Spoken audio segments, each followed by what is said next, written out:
Good morning, everyone. So, today's session is on food hygiene, adulteration, and food poisoning. This is going to be kind of the theoretical learning, but as you know, that food hygiene, adulteration, and food poisoning is part of our day-to-day life. So that's despite being we teach and you learn it in a theory, but it is of the immense practical importance and it is of the immense public health and our day-to-day knowledge. So I'll cover this in the three topics: food hygiene, food adulteration, and food poisoning. It is not a small topic that can be covered in a single session, but we will cover it in a brief so that you can have a broad idea of these three topics: hygiene, adulteration, and poisoning in food. So first, you know that hygiene. What is hygiene? So broadly, hygiene is again is the similar term like the personal hygiene or likewise. So it starts from production of the food to handling to distribution and to serving of the food. So WHO in 1984 defined food hygiene as all conditions and measures that are necessary during production, processing, storage, distribution, and preparation of food to ensure that it is safe, wholesome, and fit for human consumption. So the primary purpose of the food hygiene is to prevent food poisoning and other foodborne illnesses.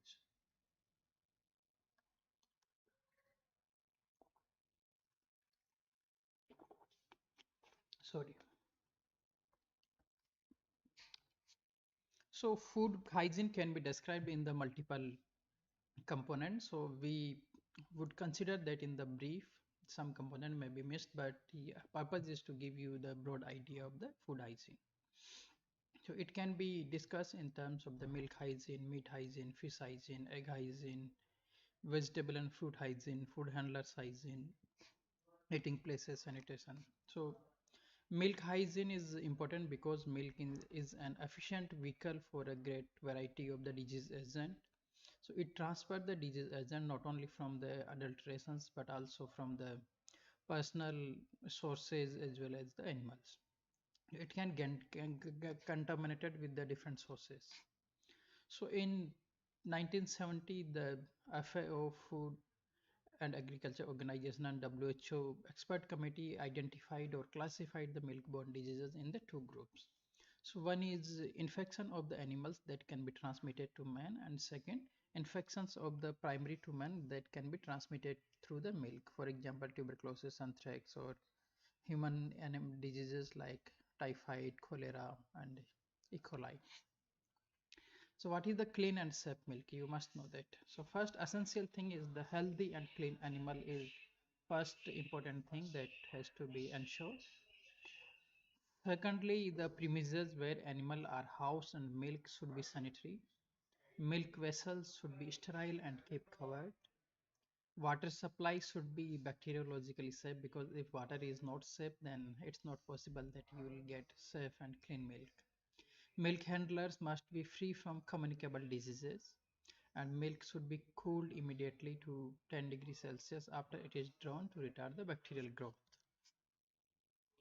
So, how to ensure that? So, methylene blue reduction test is a common test that is employed to ensure that your milk is microorganism free. So, this test can be carried out on the milk accepted for the pasteurization, and definite quantity of methylene blue is added to the 10 ml of the milk and sample is held at a uniform temperature of the 37 degrees Celsius until its blue color is disappeared. And this state serve as a confirmation of the heavy contamination and compared with direct count of the bacteria. So it saves times and money. So this is a simple test that can be used. So how to remove the various bacteria, viruses and other organisms? So the method is the pasteurization. Two kind of the pasteurization is used for the food, sorry, for the milk pasteurization. So one is Holder method, second is HTST method. So Holder method uses milk is heat over 60 to 63 degrees Celsius for at least 30 minutes and then cool immediately to 5 degrees Celsius. And this in another method, milk is rapidly heated to the temperature of 72 degrees Celsius and then it is but this is a short duration method, so it should not be less than 15 seconds, and it is rapidly cooled to the 4 degrees Celsius. So these are two efficient method of the pasteurization and keeping milk safe and usable. Second important thing is the milk hygiene. So in the meat hygiene, so in the meat hygiene, I can transmit to kind of the one is helminth, the different kind of the helminth and microbials. Helminth like tapeworm, Tinea sessionata, Trichinella, spiralis, Fasciola hepatica, microbial infections, in the microbial actinomycosis, tuberculosis, food poisoning. These are the potential conditions that can be caused by the unhygienic meat. And I hope in the your microbiology classes have been started and you have read these in you must have some knowledge about them. So how to ensure that meat is safe? So inspection is an important process before being accepted or rejected for the consumption. So animal intended for the slaughter are subjected to the proper antemortem and post-mortem inspection by proper veterinary staff. So here you must be alarmed that why we are talking and we are discussing this, because this is the job of veterinary staff, because we are the key medical and health professionals, and if we want to ensure the quality of the food has to be good for us, then we must be knowing that all allied stakeholders should be doing their duty and their job adequately. So here the role of the veterinary staff comes. So if you want to supervise this process, then you must know that which stakeholder plays what role. So antemortem inspection. So why antemortem inspection? So we have to ensure that animals and birds which are live before being slaughtered are destined to slaughter, to ensure that animals are properly rested and the proper clinical information is available, so that we can decide that whether they are suffering from any disease or whether they are not sick animals. So if this is the possibility, then they are not subjected to slaughter. So what are the principal causes of the antemortem rejection? So one is exhausted animal, emaciated animal, pregnant animals, and the animals which are suffered from the diseases like pox, brucella, diarrhea. So this should not be slaughtered. The antemortem rejection can be done on that basis. So post-mortem inspection. So for the post-mortem inspection, a routine post-mortem examination of the carcass should be carried out as soon as the dressing is completed. So it helps in detecting the abnormality so that products or only conditionally fit for the human consumption as past as a food. And how to decide that this is a usable meat? So we in the postpartum inspection we need to see that whether inflammation of the joints, lesions in the different organs. So based on that we can decide. And if there are different kind of the illnesses are there like cysticercosis, liver fluke, abscesses, sarcosis, cystis, hydatidosis, septicemia, parasitic and nodular infections of the livers and lungs, tuberculosis, cysticercus. If these organisms are present and these diseases are possibly present in the animal, then post-mortem rejection can be done. So the veterinary staff know that how to identify these possibilities. So what is the good meat? So it should be neither pale pink or nor deep purple tint. So if it is there, then there is a possibility that it is not a good quality. It may be diseased or there may be some other problem. So and it should be firm and elastic on the touch, and it should not be slimy, and there has to be agreeable odor, which those who consumes meat who know about the agreeable odor of the meat. Third topic is the slaughterhouse hygiene. So it is again important because slaughterhouse has to be placed preferably away from the residential areas, because it may be affected by the various diseases, and vice versa it may cause the spread the different diseases in the community. So both has to be in the reasonable distance. And structure that floors and walls so up to the 3 feet should be impervious and easy to clean so that transmission of the various organisms should not be possible and cleaning should be easy and disposable of the waste like blood and offals etc etc. So that should not be discharged into public sewers but that should be collected separately and discarded as per guidelines.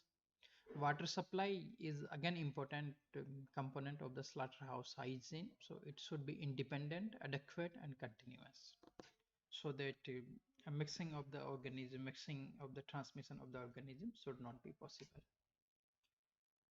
So in the slaughterhouse again examination of the animals has to be arranged for antemortem and postmortem examination. Animals and meat found unfit for human consumption should be destroyed and denatured. That should be facility for that. And animals other than those to be slaughtered should not be allowed inside the slaughterhouse. And storage of the meat should be stored in the fly-proof, rat-proof rooms for overnight storage, and room temperature should be maintained below 5 degrees Celsius. So transportation of the meat shall be transport also in the fly-proof covered vans. So these are the possible measures that to be taken for the slaughterhouse hygiene. One important component of the hygiene is the fish hygiene. So fish deteriorates and loses its freshness because of the autolysis that sets in after death and because of the bacteria with which they become infected. So it's important that fresh fish should be available and stale fish should be condemned. And how to did this check that fishes are the fresh? So there has to be the fishes has to be in a state of stiffness or rigor mortis. Grills should be bright red and eyes are clear and prominent. So these are the three signs that can help us to decide that fish are fresh. Second, tinned fish is also again important source of the food in the various part of the country, various parts of the country and different parts of the world. So inspection of the tinned fish can be like that you have to ensure that tin is new and clean without leakage or rusting. There should not be any evidence of the tampering of the seal or of sealed opening of the tin, and on the opening of the tin you have to ensure that content should not be blown out, which indicates decomposition. So these are the possible indicators. Then I'm coming to the food, fruits and vegetable hygiene. Fruit and vegetable, you know that may spread a lot of bacteria, fungus and protozoa that can enter into the plant material during and after harvesting, and that can cause a lot of diseases to the human beings. So generally proper washing sanitization are employed to increase the shelf life and the product safety, and freshly harvested product routinely washed to remove soil, pesticide residues and insects, plant debris and microbes. And you know that in the times of the ongoing pandemic it's again important that fruits and vegetable hygiene, because it is handled by the various stakeholders, various people, so proper washing and sanitization is important. And hygiene of the food handlers. So food sanitation rests upon the state of the personal hygiene and habits of the personnel, so those are working in the uh, food handling or food industry. So infection those are likely to be transmitted by the food handlers are like diarrhea, dysentery, typhoid, paratyphoid, enteroviruses, hepatitis, protozoal cyst, eggs of the helminths, streptococcal, staphylococcal infection, salmonellosis. These are the common illnesses which are caused by food handlers or transmitted by food handlers. So there are some rules those has been developed for that. So medical examination of the all the food handlers at the time of employment should be ensured. So for simply that how to ensure that you can ensure the people who are working in your messes at least, so that you can able to know and we can be safe. So whenever you return to the normalcy, then you should try to see that whether those people who are employed in our messes, in our canteens are medically examined to ensure that they are not suffering from any significant disease or communicable disease. And in the larger industry group, this is ensured regularly, but in smaller industries or unorganized sector, that is the problem. So any person with a history of typhoid, diphtheria, chronic dysentery, tuberculosis, or any other communicable disease should not be employed. Persons with wounds, skin infections should not be permitted to handle food and utensils. And day-to-day health appraisal of the food handlers is equally important. Those who are ill should be excluded from the food handling, and any illness which occurs in a food handler's family should be once notified. So these are the possible rules or key regulations that has to be maintained. And education of food handler is also important on the personal hygiene, food handling, utensils, dishwashing, insects, rodent controls are the best means of the promoting food hygiene. So you can see that most of them may not be aware about importance of the food personal hygiene and what are the key components of personal hygiene. They has to be aware. They have to be aware. They should know that what is to be done and what should not be done during the food handling, during washing of the utensils, or to prevent food from infestation of the insects and rodent. So this has to be ensured. So for the personal hygiene, four things are important: hands, hair, overalls, and habits. So I would suggest that whenever you get back to your hostels or canteen, you should develop a plan to educate them. So that might not be a big exercise, but it could be important activity for us for ensuring the sanitized food and hygienic food. So hands are important. That should be cleaned at all times, scrubbed, washed with soap and water immediately after visiting lavatory. Nails should be kept trimmed and should be free from dirt. Hair to provide covering should on the head, and they should be wearing overalls, especially those are direct food handlers. And habits like coughing, sneezing in the vicinity of food, licking of the fingers up before picking up an article of the food, or smoking in the premises should be avoided. These are the possible area of the education. So this is about food hygiene, and now we will come to the next topic, that is food adulteration.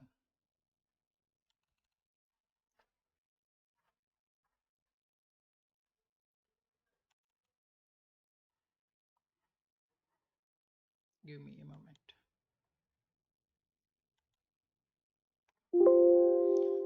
So food adulteration is also important because a lot of food items which we are using in our day-to-day life are adulterated, and there are ways to identify that, but somehow, as the title says, this is a wake-up call. Our regulatory bodies and we as a citizen are not alerted and alarmed about the problems that is because of the food adulteration. And for example, you may be knowing that the milk is available in our country is not proportion to the animals available for producing the milk. So that is one classical indication of the milk adulteration in the form of the food adulteration to us. So there are some terms which you must know for the food adulteration, that it can be mixed with the food items, it can be substituted, quality concealment, decomposed food sale, misbranding and false labeling, toxication. There is one classical examples to understand that there is a must argemone oil which are commonly available in the rural areas where especially mustard oil is available, and the smell and color used to be same of the argemone oil to the mustard oil. It can be mixed. In fact, the seeds of the mustards and argemone are also uh, you can falsify it with that. So they are mixed, and that has been the reason for epidemic drops in previous 2 3 decades. There has been a large epidemic dropsy has been occurred because of that. So there are the enough reasons and enough avenues you can see that ignoring the food safety. For example, what the spices we use, adulteration used to be there. For example, of the chili, for turmeric, artificial colors are used, some mixing is used, some substitution is used. So different kind of the adulteration you can find. Sweet manufacturing unit also uses excessive additives, the country made milk, and likewise. Reused cooking oil is again cancerous, as well as it is containing high saturated fats and trans fats that is cause of heart attacks and various cardiovascular and cerebrovascular diseases.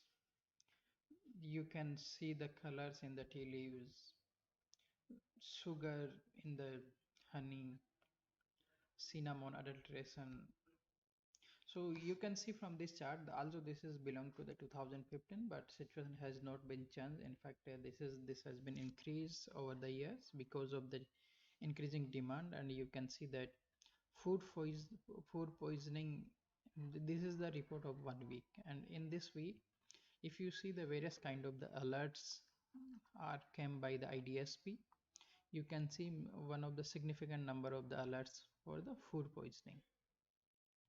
This is three most of the diseases you can see this as a mean. So this is quite common. Food poisoning is quite common. Adulteration can be in the many forms. It is not a substitution or mixing, but it can be presence of the physical hazards like pins, glasses, cigars, and likewise. And chemical hazards, it can be pesticide residue, veterinary residue, non-permissible food additives, excessive food additives, other adulterants, cleaning chemicals. For example, but dishes are washed and those are not thoroughly cleaned.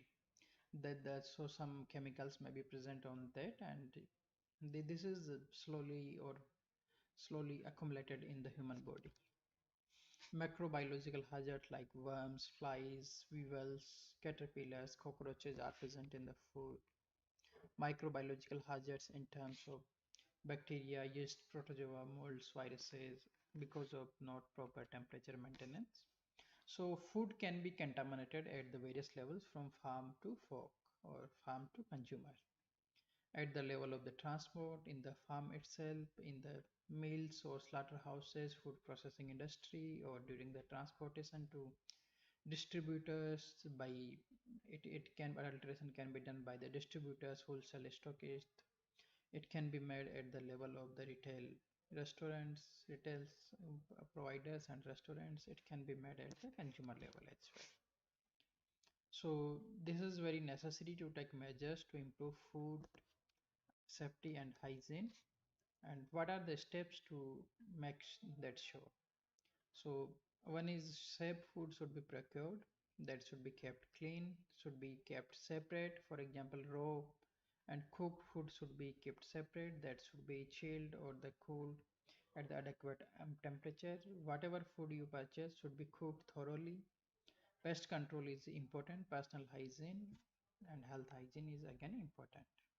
There are various laws are made to ensure or to control the food adulteration, but because there are the different laws and there are different ways, different authorities are dealing with the different laws, so we are not able to control the food adulteration in our settings. These are the common laws. So I don't know that you should know go into the detail of the each law, but you should be aware that these are the laws which are available to make sure our food hygiene and food keep should be kept safe from the adulteration. So Prevention of the Food Adulteration Act that was made in 1954 and amended in 1955. Fruits Products Order 1955, Milk and Milk Products Regulation in 2009, Solvent Extract oil deboiled, de-oiled meal and editable flour order 1967, vegetable oil order 1998, meat products orders, editable oil packaging order, and many other orders which come under the Essential Commodities Act in 1955 related to food. So it has been realized that we are kept or we are caught in the web of these various laws. So in 2016, Government of India has proposed Food Safety and Standard Act, and it has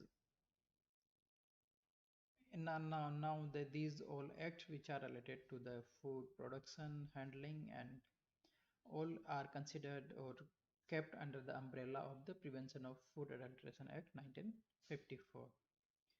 So these all orders come under the FSSAI or FSS Act. So an organization has been formed to ensure that is known as FSSAI, Food Safety and Standard Authority of India. So rules and regulations were formed to ensure that has to be implemented, and that is implemented since the 2011. But there are loopholes under this system. So this is the ongoing process. So who are under the preview of the FSSAI? Anyone working in the production, processing, storage, distribution, and sale of the food, no matter how large or small the business. So everything one is under this. So they have to either registered with FSSAI or they have to get license if they are the producers or sellers.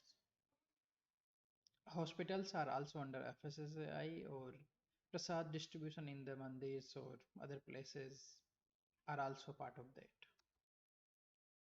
Every packaged food should must have a label for these are the basic information that has to be present on the label, like name of the food, list of ingredient, nutritional information, declaration regarding vegetarian, non-vegetarian, declaration regarding food additives, net weights and quantity, lot, batch, code, identification number, date of manufacturer, date before and use by date, instruction for use, name and complete address of the manufacturer. So these all information should be available on the labels of the food. If these are not available, you should be alerted, you should be alarmed that we are not sure about the quality control of that food item.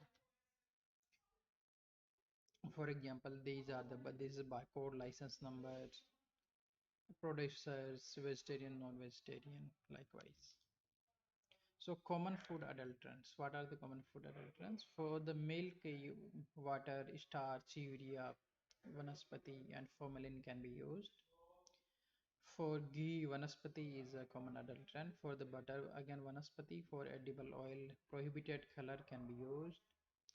For the honey, sugar solutions are used. For jaggery, chalk powder and methanol yellow powder are used. Cellulose, methanol yellow are used.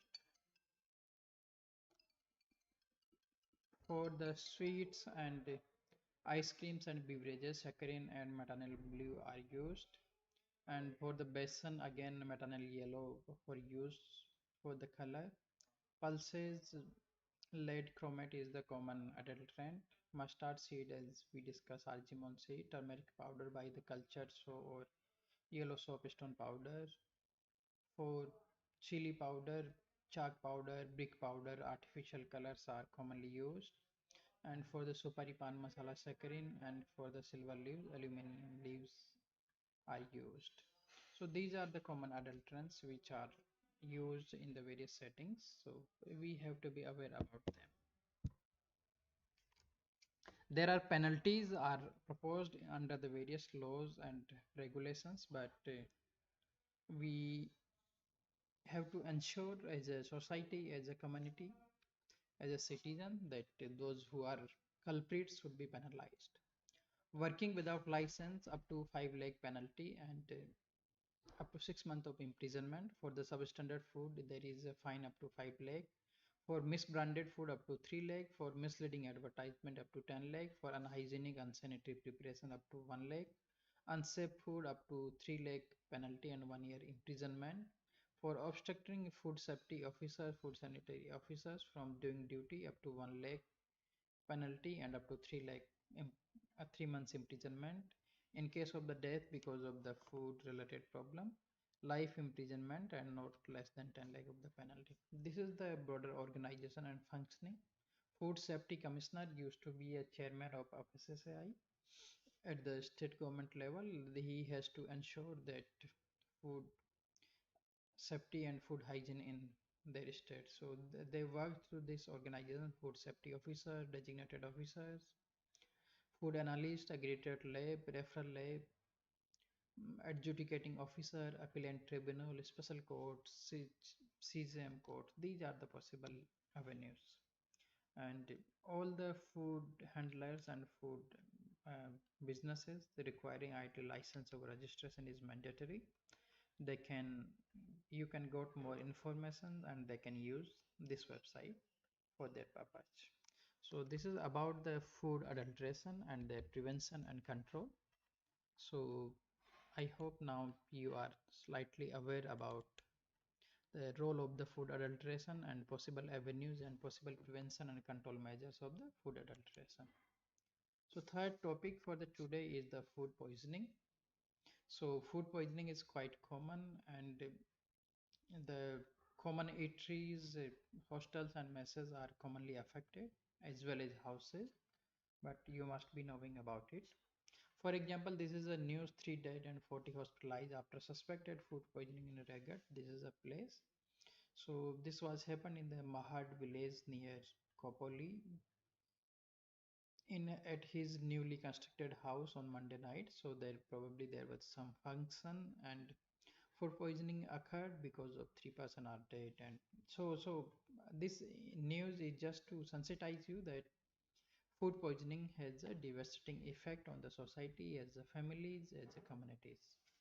So dying 3 person is important. Hospitalization may be treated, but those who are died cannot be returned. So food poisoning is important. So it is a type of the foodborne illness. Any illness or any disease due to composition of the consumption of the contaminated food because of the pathogenic bacteria, viruses, parasites that contaminate the food, some toxins that can also contaminate the food. So these are the possible etiology or possible factors which can cause foodborne diseases. For example, bacteria, bacterial toxins, virus, parasites, pesticides, veterinary drugs, unlawful food additives, excessive food additives, mycotoxins, biotoxins, radionuclides that can be used, that can be the possible causes. And events of the foodborne diseases you can understand from this web: the reservoir of the pathogen that will contaminate the food, then food can cause viral parasitic infection, the growth of pathogenic bacteria or fungi on the foods. When you consume such kind of the food, there may be toxic or invasive infection, and the toxins or the mycotoxins can also intoxicate the human individuals. So type of the food contaminants, we can classify them in the biological contaminants, chemical contaminants, and physical contaminants.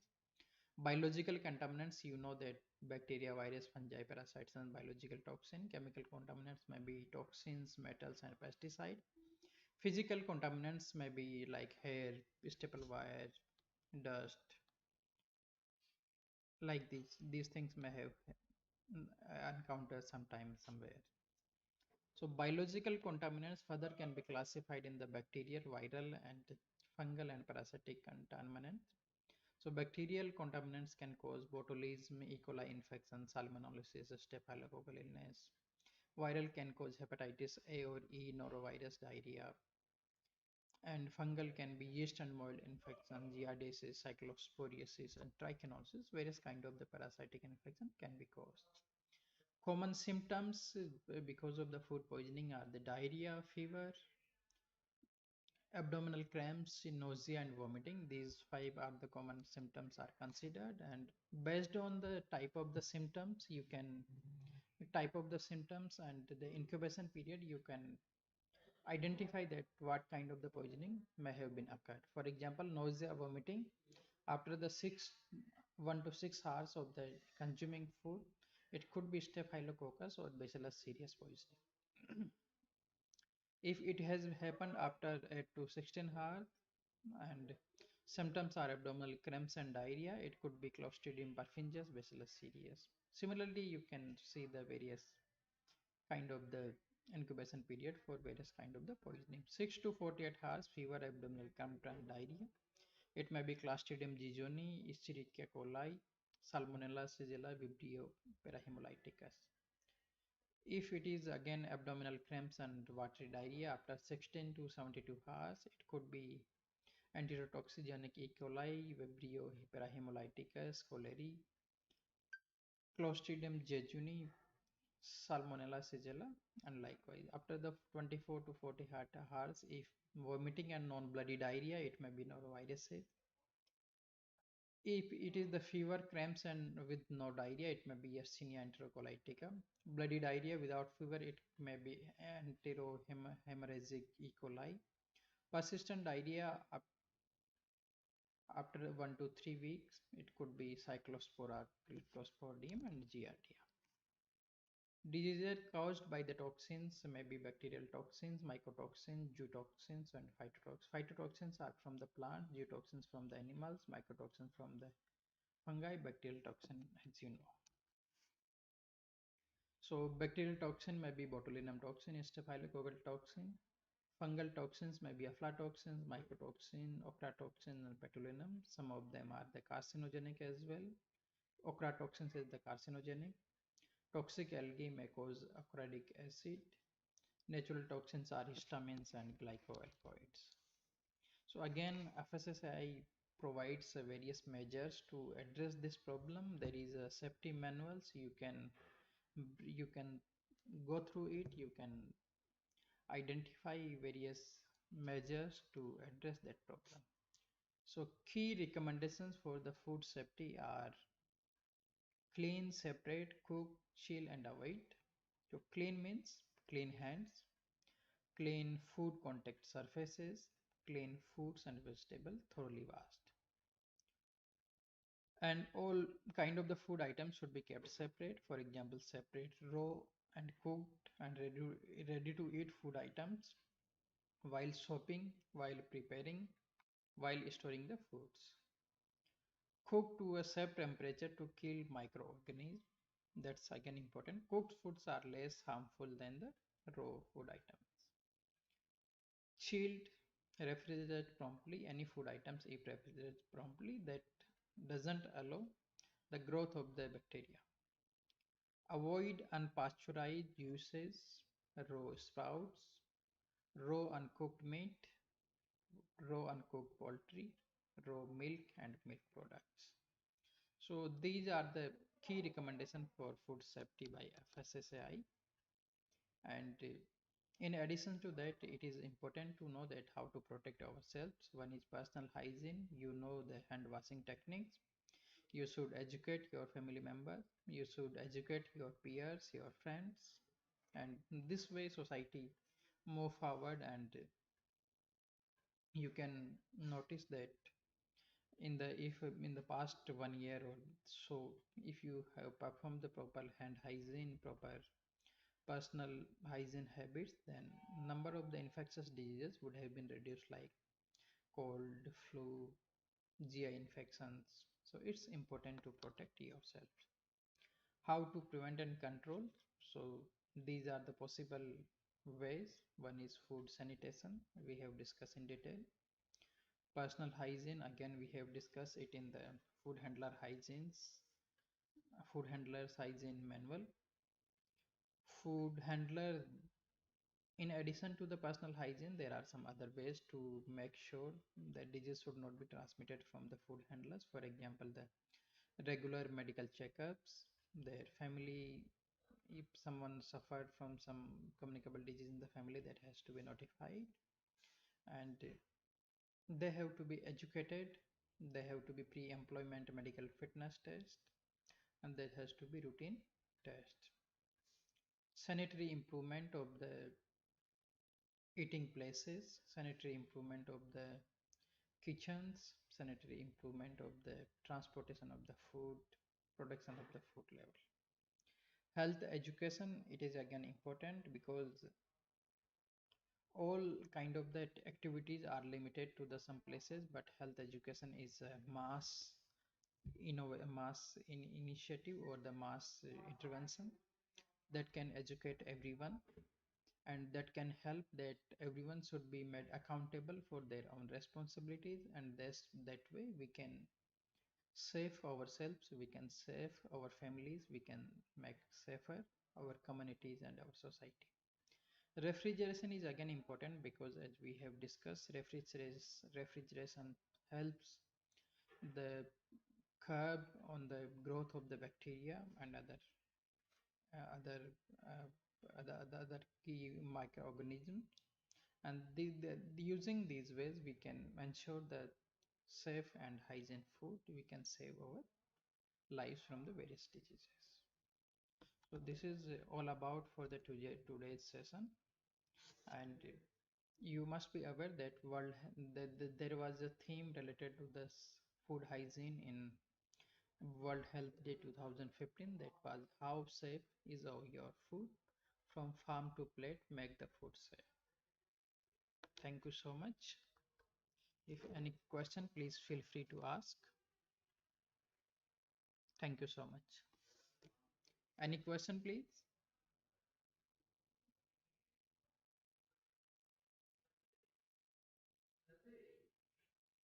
Lohitas, what is the process of taking attendance? Are you aware?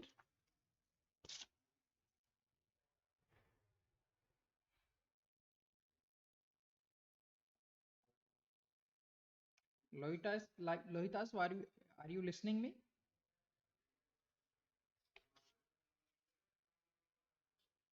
Sir, the attendance is taken from the chat box. Okay, it is from the chat box. Okay, thank you. So you used to put your roll numbers in the chat box, is it? Yes, sir. In which platform? YouTube? Okay, okay. Thank you. In both, in here also and go to meeting also. Both of them there are in the chat box. Okay, okay. Thank you.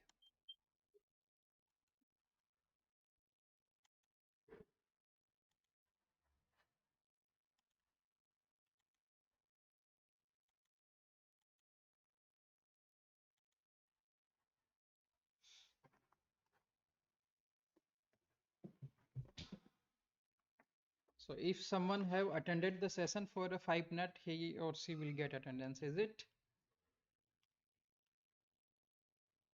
Thank you. Sir, they have put their attendance. Okay, okay, fine.